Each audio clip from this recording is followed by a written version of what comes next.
तो बच्चों चलिए शुरू करते हैं आज की क्लास।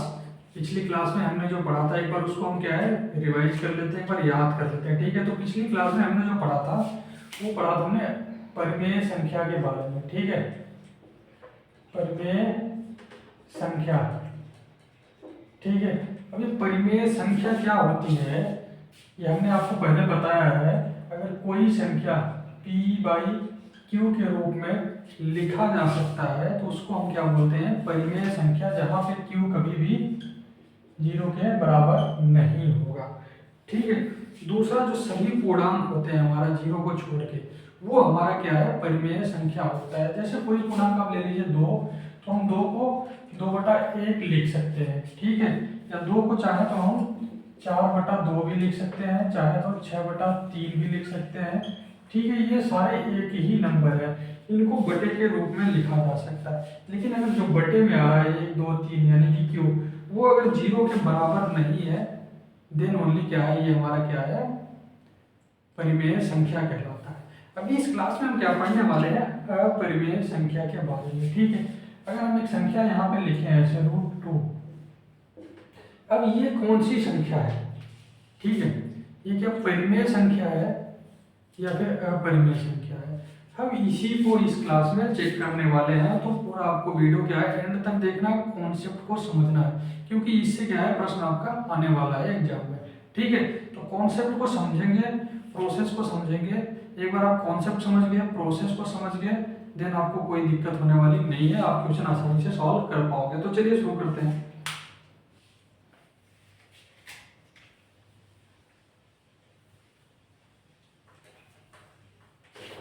तो शुरू करने पे सबसे पहला काम हम क्या करेंगे, जो किताब की भाषा है एक बार उसको हम क्या है समझेंगे। ठीक है, क्योंकि एग्जाम में आपको वही लिखना होता है जो किताब में, किताब से ही जो कॉन्सेप्ट बनाया गया है उसी से रिलेटेड आपके पास सवाल है और वैसे ही आपको सॉल्व करना है। ठीक है, तरीका आपको वही अपनाना है। तरीके अपने पास बहुत हैं बट आपको अपनाना वही है आपका, क्योंकि एक दायरा, एक लिमिट है, 10वीं तक का एक दायरा है। उसके बाद 11वीं में जाओगे तो और तरीके आ जाते हैं, 12वीं में जाओगे या फिर उसके आगे जब हायर स्टडी में जाओगे तो और भी बहुत सारे तरीके हो जाते हैं एक क्वेश्चन को सॉल्व करने के लिए। बट आपको करना कौन सा है, तो एक एग्जांपल मैंने आपको दिया था, अगर नानी के घर जाना है तो रास्ता कौन सा पकड़ना है वो आपको तय करना है, हमें करना है, ताकि हमें नंबर पूरा मिल जाए। तो चलिए शुरू करते हैं।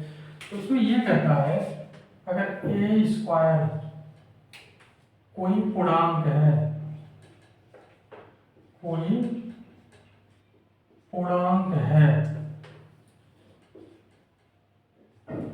जहां a अगर कोई पूर्णांक है, ठीक है, a अगर कोई पूर्णांक है और a² p से क्या है कट रहा है, तो इसका मतलब ये होगा कि जो a होगा वो भी क्या है p से कटेगा।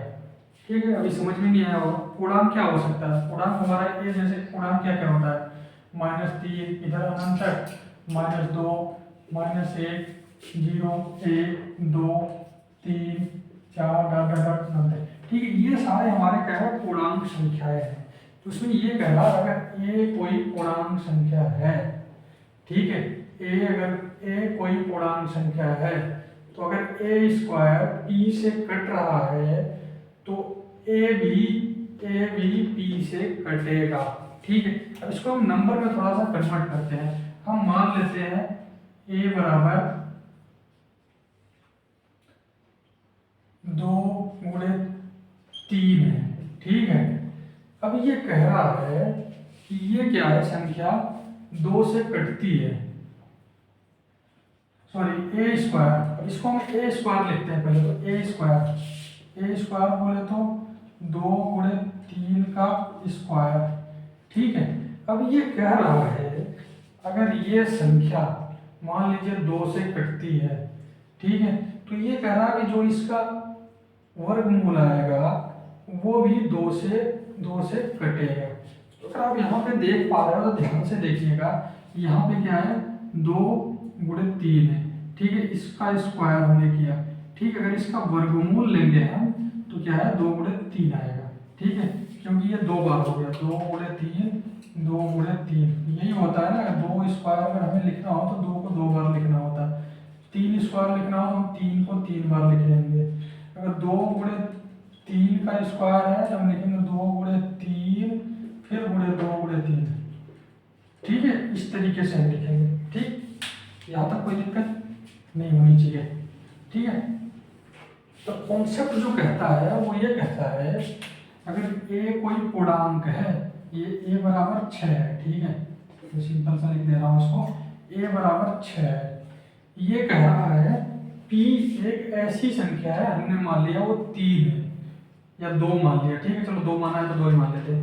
एक अगर ए स्क्वायर यानी कि 6 4 36,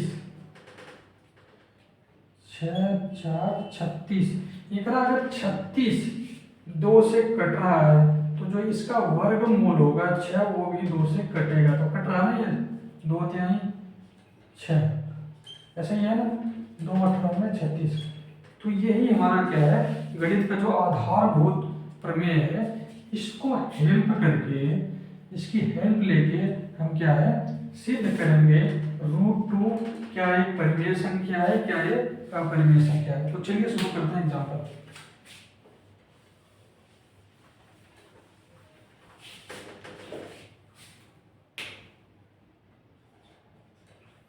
ठीक है, तो मान लीजिए √2 इक्वल टू, हम कुछ भी ले सकते हैं। ठीक है, वो किताब में क्या ए बी दिया होगा, सी जेड कुछ भी दिया, कुछ भी ले लो, उससे फर्क नहीं पड़ेगा। मैं मान लेता हूँ ए बाई बी, आप एक्स बाई वाई भी मान सकते हैं, कोई फर्क नहीं पड़ेगा। ठीक है, तो मैंने मान लिया √2 बराबर ए बाई बी,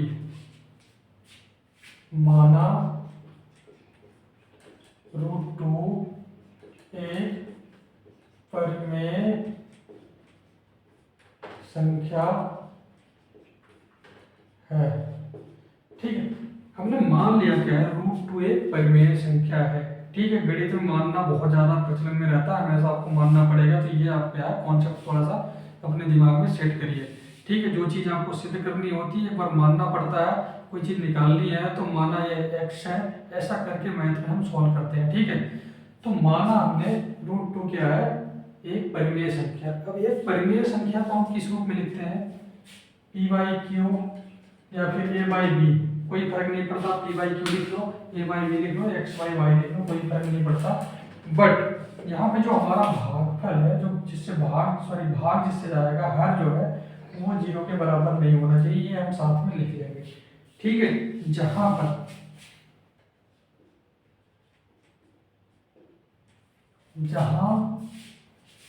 ए एवं बी क्या है एक पूर्णांक संख्या है।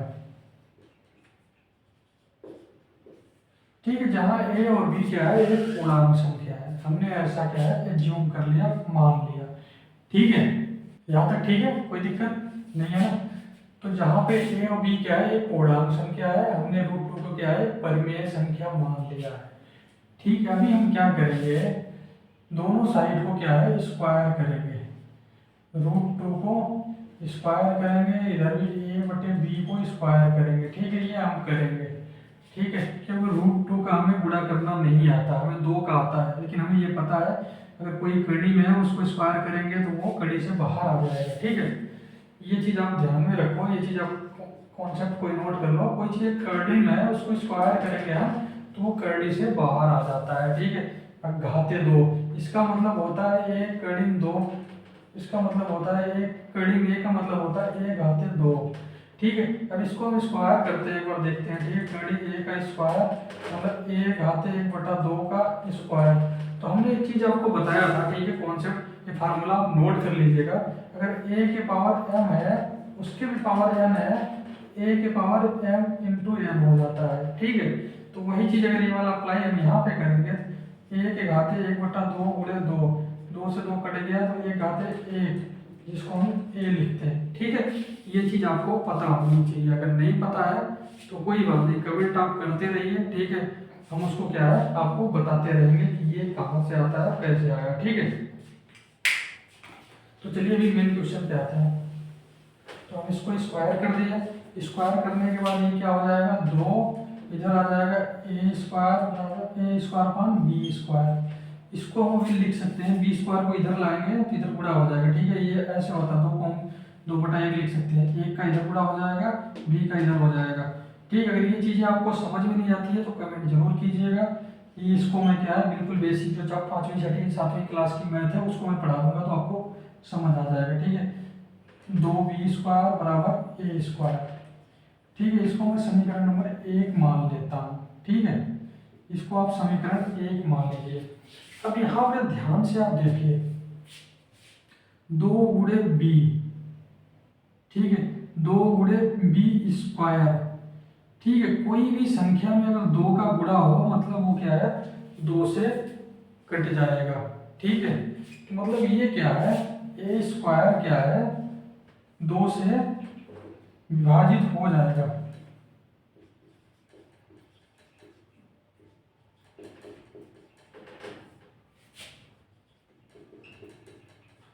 ठीक है। 2 क्या है a से विभाजित होगा, ठीक। अब एक चीज और यहाँ पे ध्यान रखना, जो हमने a और b को माना है, एक पूर्णांक तो माना है, a और b एक पूर्णांक संख्या है, ठीक है। लेकिन वो ऐसी पूर्णांक संख्या है, उनका क्या है आपस में, जैसे मैं 4/2 लिखूं तो इस टाइप का नहीं है, यानी कि ऐसा हमने माना है कि क्या है ये 1/2 है, यानी कि जो ये संख्या है ये संख्या है एक दूसरे को काट नहीं पाएंगे, ठीक है। ऐसा हमने माना हुआ है, ठीक है। ये चीज आप ध्यान में रखना, ठीक। तो अभी चलिए हम आगे चलते हैं।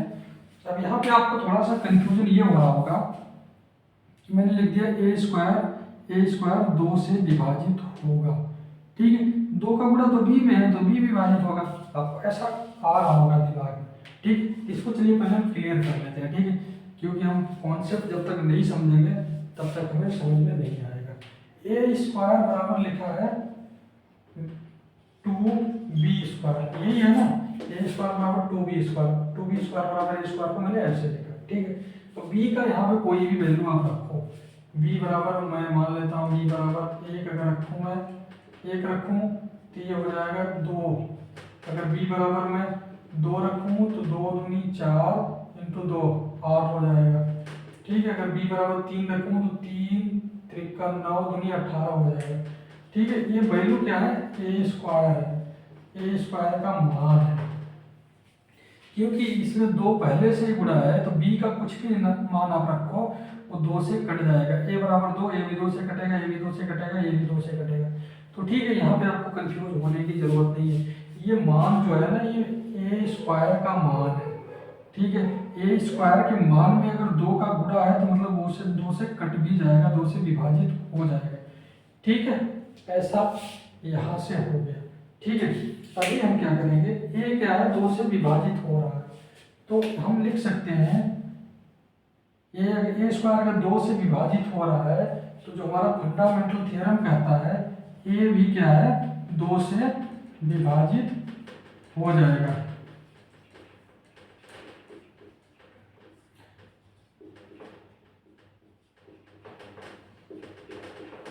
ठीक है। a क्या है 2 से विभाजित हो जाएगा। अब a 2 से विभाजित हो जाएगा तो इसको हम लिख सकते हैं a बराबर 2c, जहां c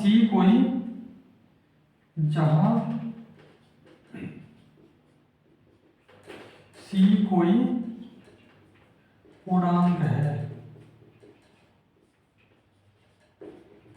ठीक है। थोड़ा सा ये क्या ट्रिकी है, इसको आप क्या कॉन्सेप्ट को धीरे धीरे एक चीज को इसमें समझिए, एक बार में आपको हो सकता है नहीं समझ में आएगा तब 2 बार 3 बार देखिए, इसलिए मैं बहुत ज़्यादा स्पीड में नहीं जा रहा, ठीक है।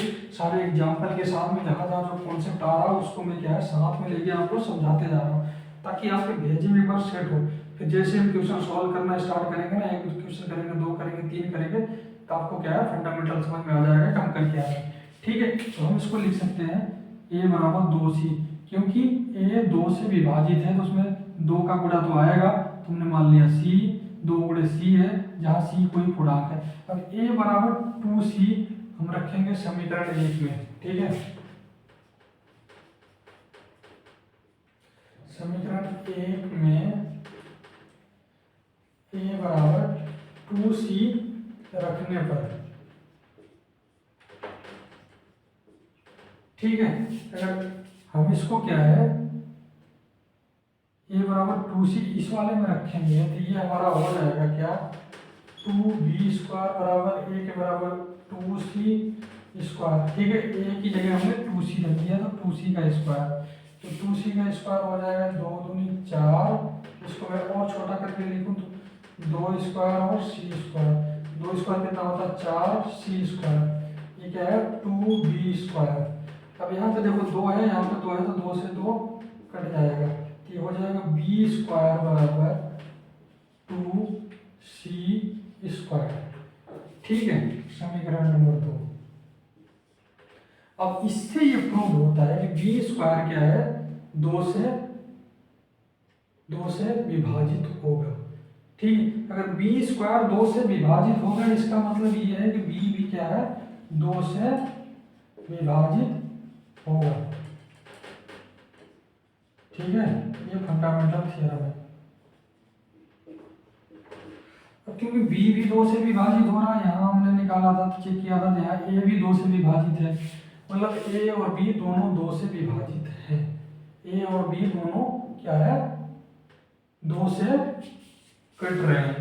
बट हमने जो माना था कि √2 a/b, जहाँ a और b एक पूर्णांक संख्या है, a में कोई मल्टीपल या b में कोई मल्टीपल ऐसा नहीं होगा जो दोनों को काट देगा। ठीक है, कोई भी परिमेय संख्या ये 4/2 हो तो इसको हम 2/1 लिखेंगे। ठीक है, ये हमारी परिमेय संख्या एक्चुअल है। ठीक है, इसका ये रूप है केवल, बट एक्चुअल परिमेय संख्या हमारी क्या है ऐसी होती है, अभाज्य संख्याओं के गुणनखंड के रूप में होता है। ऊपर भी अभाज्य संख्या होगा, नीचे भी अभाज्य संख्या होगा, वही हमारा क्या होता है परिमेय संख्या होता है। ठीक है, अब ध्यान से देखिए, चूंकि अब इसको मैं मिटा दे रहा हूँ, चाहो तो लिख लो इसको। ठीक है, इसको मैं मिटाता हूँ।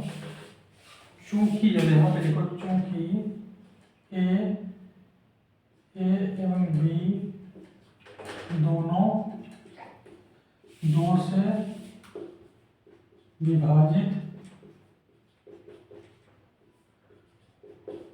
हो जाते हैं, जो कि हमारी परिकल्पना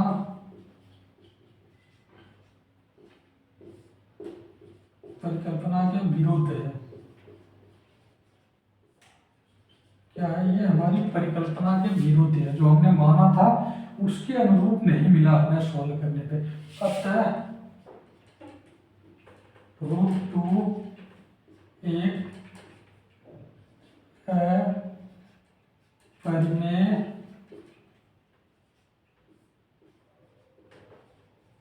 संख्या है। ठीक है, क्योंकि a और b दोनों क्या है 2 से कट जा रहे हैं, जबकि हमने माना था √2 बराबर a/b, जहाँ पे a और b एक पूर्णांक है। ठीक है, एक ऐसी संख्या है जो किसी से नहीं कटता। ठीक है, ऊपर वाला क्या है हमारा 3 हो सकता है, नीचे वाला 2 हो सकता है, इन दोनों में कोई फैक्टर नहीं है आपस में। हमने ऐसा क्या है एजम्पशन किया, बट जब हमने इसको क्या है सॉल्व किया, ठीक है, इसको सॉल्व किया तो हमें ये मिला कि जो a है और b है दोनों क्या है 2 से कट जा रहे हैं, जो कि हमारी परिकल्पना जो हमने माना था उसके विरुद्ध रिजल्ट दे रहा है। अतः इसमें कुछ तो गड़बड़ है। गड़बड़ ये है कि जिसको हमने परिमेय संख्या माना था वो एक्चुअली में परिमेय संख्या है ही नहीं। ठीक है, वह एक अपरिमेय संख्या है। ठीक है, ये बात क्लियर? ठीक है ना, तो ये हमारा क्या है कॉन्सेप्ट है अपरिमेय संख्या का। ठीक है, अगर हम उसको a/b के रूप में नहीं लिख सकते तो वो हमारी क्या है अपरिमेय संख्या है। एक एग्जांपल हम और लेंगे। ठीक है,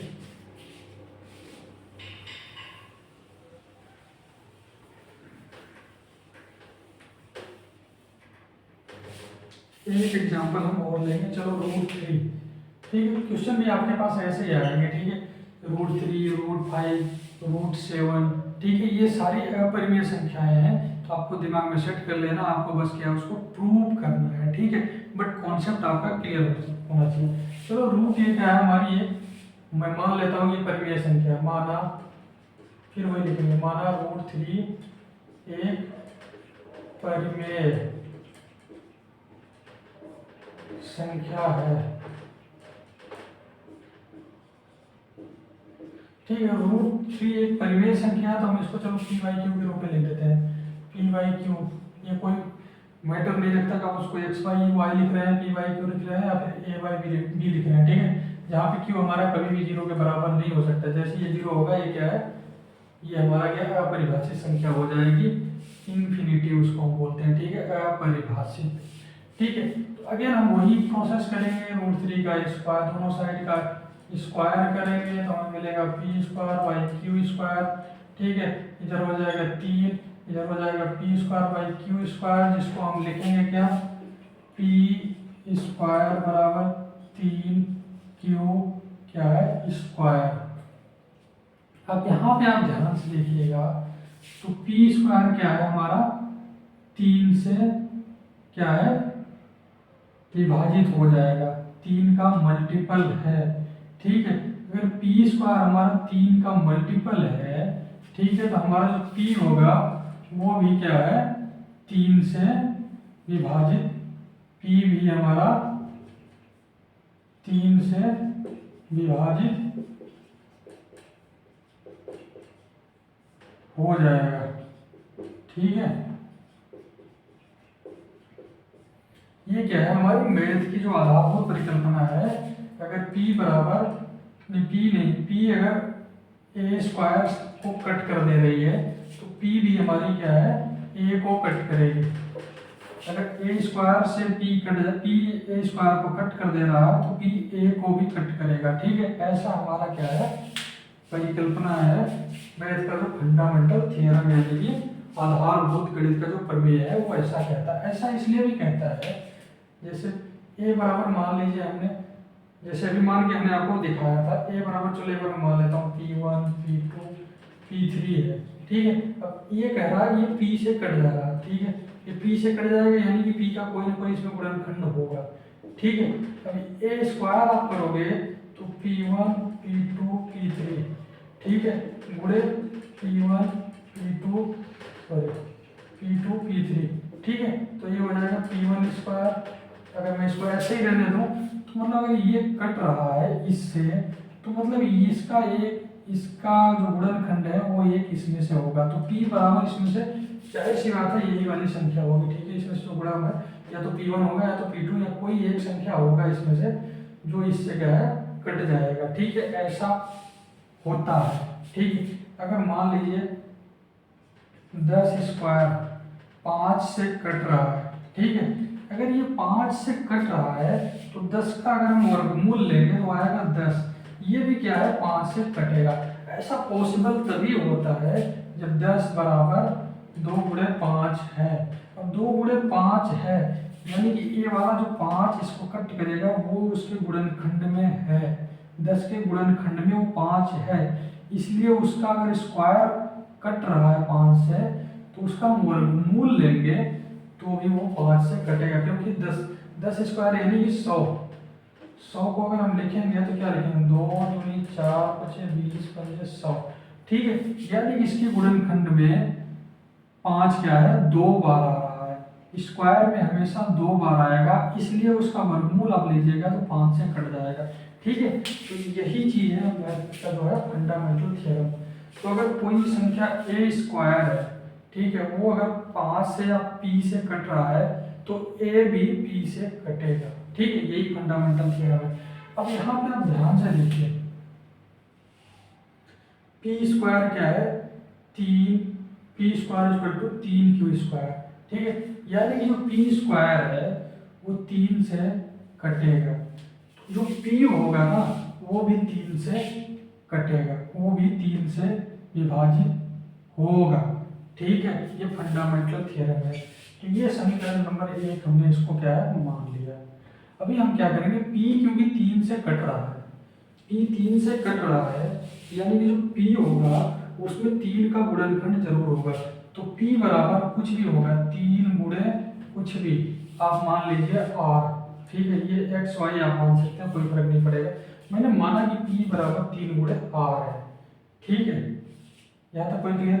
अब p बराबर 3r हम क्या है समीकरण 1 में रखेंगे, अब लिखेंगे हम समीकरण 1 में p बराबर 3 रखने पर, ठीक है। जब p बराबर हम 3 r रखेंगे, 3 गुणे r मतलब 3 r, तो हमें क्या मिलेगा, p बराबर हम अगर p बराबर 3 r रखेंगे तो 3 r का स्क्वायर बराबर 3 q का स्क्वायर, तो ये हो जाएगा 3 त्रिका 9 r स्क्वायर बराबर 3 q स्क्वायर। 3 से 9 कट गया तो आ जाएगा 3 r स्क्वायर बराबर q स्क्वायर। अब यहाँ से हम क्या देख रहे हैं कि ये जो q स्क्वायर है ये क्या है, 3 से कट जाएगा, 3 से विभाजित हो जाएगा, क्योंकि 3 का गुणनखंड इसमें आ रहा है, ठीक है। जो पिछला वाला क्वेश्चन था सेम ऐसे हो, उसमें 2 आ रहा था, इसमें 3 आ रहा है। अब क्योंकि q स्क्वायर 3 से कट रहा है, इसलिए q क्या है, q भी 3 से विभाजित